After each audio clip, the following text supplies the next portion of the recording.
Welcome back to the channel. Now let's take a look at gold for the next day, that is for the 10th of March. To those that are yet to subscribe, please do not leave without subscribing. Make sure you click on that subscribe button, like and share.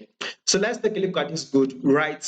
One thing is that technically, on the technical aspect of this, we are going to look at it technically and fundamentally. On the technical aspect of this, we are expecting gold to actually drop, and we are expecting it to actually drop. Let's probably say maybe next week. But tomorrow also we would be expecting a drop on XAU USD. That is for gold.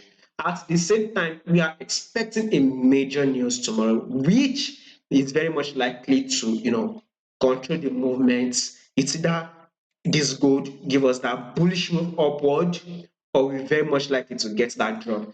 We are only expecting the news. We are waiting for the news. We don't know the type of news that will come out, right? We don't really know what will actually come out. We can't predict it.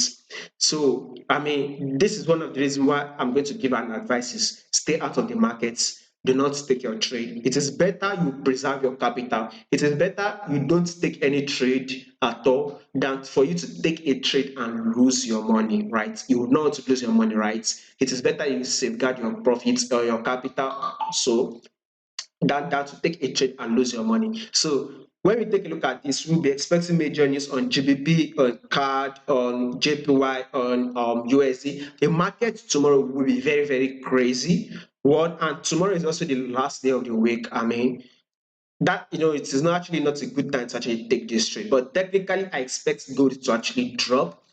I'll say it again, the news can actually change the direction, thereby pushing this price up. I can't really predict it. It will be very difficult to predict this. So let's see if in case the news comes out positive. If it comes out fine, then I expect this gold to actually drop. If not, we might see a movement upward. That is very much likely to hit a level of 1850 and possibly break above that level of 1850. So that is what I have. So if you take, I want to check my comment section. I'll put a link to some of these trades we actually took this week. And one of those trades we actually took this week was gold. I mean, if you were my subscriber, Patreon subscriber, we'd have seen how we actually sold to this level, to a level of 1830. We actually profited from this movement, right? So that is why I want you to become my Patreon subscriber. If in case you are interested in trading gold, right? In gold, you are interested in trading gold, Nasdaq 100, US 30, especially these three assets. If you are very much likely interested in trading any of these three assets, you can just sign up to my Patreon channel, which the link will be in the comment section. You'll get good quality trade that we have 70 to 90% chance of winning. That is the trade I'll be sharing with you. If in case you're interested, sign up, and the link to some of the trade we took this week, you can check it out in the comment section.